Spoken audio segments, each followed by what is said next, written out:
ابراهيم، احنا عندنا النهارده واحده اكوهات من عند سوق السمك الشرقيه. الواحده دي عباره عن 2 شنك زي ما احنا شايفين كده، ومعاهم جلوبل ده هنشرح دلوقتي فكرته يعني وطريقه عمله. انا بستخدمه هنا كفلتر فيرجن، وعندنا هنا فلتر ميكانيكي تمام.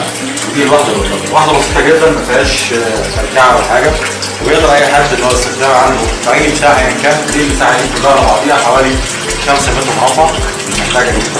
طبعا الشيء احنا هنا في قلب شقه، مش على سطح ولا بره في البيت، احنا هنا في شقه وهنشوف هنشرح فيها ازاي. انا عندي هنا كل كثافه المتر المكعب حوالي 150 سمكه في كل متر مكعب، يبقى انا عندي كده حوالي 300 سمكه في ال 2 متر مكعب. دي بدايه الكثافه، ودي اللي بتسمح لي ان انا في البدايه اربي او انتج اسماك في نهايه الدوره بتاعتي من حوالي 30 كيلو